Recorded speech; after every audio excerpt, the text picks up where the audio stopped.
in full agreement with what you're suggesting. The challenge for us and for the global community has been that despite all efforts, especially by the South Korean government to engage in dialogue for these two main objectives, which are number one, denuclearization, somehow convincing North Korea to give up its nuclear weapons, and number two, somehow make some progress, improve its human rights condition. Unfortunately, that just hasn't happened. I mean, our previous government did everything that it could possibly do to engage North Korea, including peace declaration. But what happened during that period? North Korea has only strengthened its nuclear capability as well as missile capability. So, I mean, I'm in agreement with that sort of effort continuing, but it remains a huge challenge based on the track record. So we can get back to this discussion further. But let me now turn to Justice Song.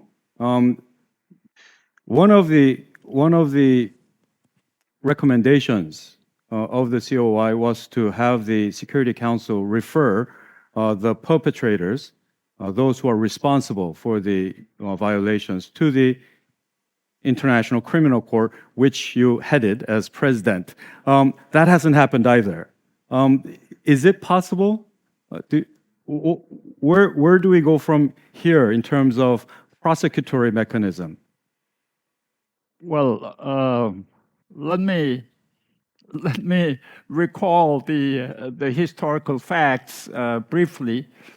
In December 2010, the ICC prosecutor announced all of a sudden that it would soon begin a preliminary examination against the particular behaviors of the North Korean regime, to my surprise. By the way, the preliminary examination is a unique terminology you can find in the Rome Statute, meaning investigation, preparation to investigation. But at the press interview in New York on the same day, the prosecutor said that he targeted two incidents at that time. One was a Navy ship sinking that resulted in killing 46 midshipmen. Two, North Korean cannon shelling that resulted in killing 2 innocent civilians living in Yeonpyeongdo Island. Subsequently, he asked the both Korean governments to respond and submit relevant evidence. Of course, no reply whatsoever from North Korea. It was only South Korean government that dutifully complied with the ICC prosecutor's request for years. When the ICC demanded militarily sensitive information, South Korea refused and stopped cooperation.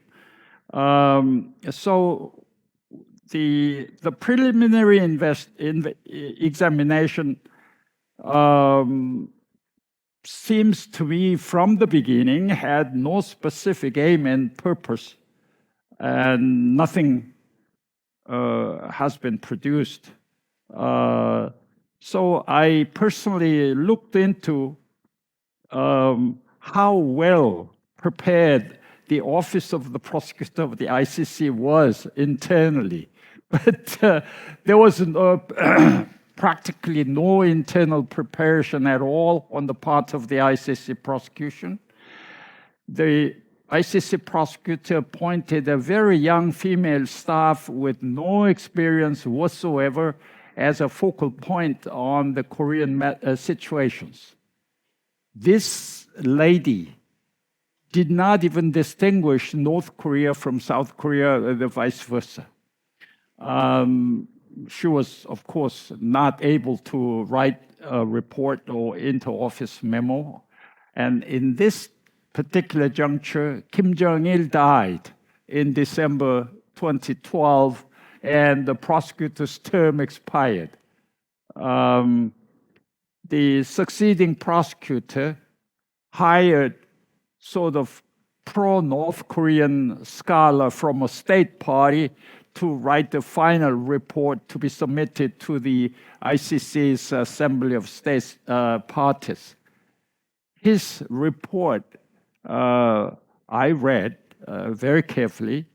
His report was not factually accurate, not professional, and very highly detrimental to the South Korean national interests. It was not at all based on the Korean division history or war history at all. So all of these ICC prosecutors' actions ran out of steam, so-called, and killed the momentum to bring the North Korean leader to justice at this moment. So many years elapsed since then, although the Rome Statute require only the state, they use the word the state to sue. It is highly unlikely that the South Korean government would bring the North Korean situation before the ICC, and no legal basis for doing so either. We would have to work on another viable way to bring the North Korean leader to justice before the ICC. You see, there are two subsequent developments. One, the UN mechanisms have been collecting, sorting out, and analyzing relevant evidence for the future. And OHCHR Seoul office has been doing the same. Before the Seoul office embarked on doing so, I was often and thoroughly consulted on this matter. So as our recommendation indicates somewhere, the Security Council referral of the North Korean situations to the ICC would still be another possibility. The Rome Statute stipulates that this UN Security Council could refer any country's situation, although the country is not a state party. They can refer this country's situation to the ICC. This could be done at any time, but as you rightly pointed out, because of the negative attitude of Russia and China, it is not at the moment possible. But there were two precedent cases. In the past, the Security Council referred the Libya and Sudan situation to the ICC, although none of them was a state party. If such a referral would lead to issuance of arrest warrant against Kim Jong-un by any ICC preliminary chamber, that would be a great success in the meantime, in my view.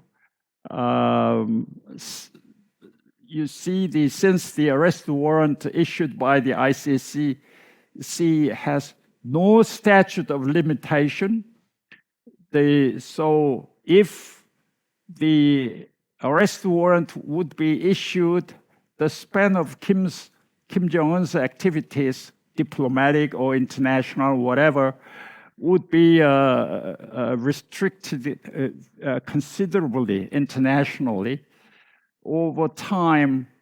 And this would also have a profound political and other impacts on the North Korean domestic political situation. So we should pursue this road, and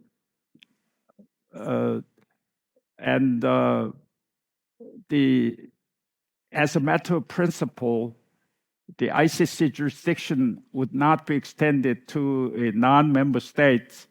The North Korea is out of the ICC's reach.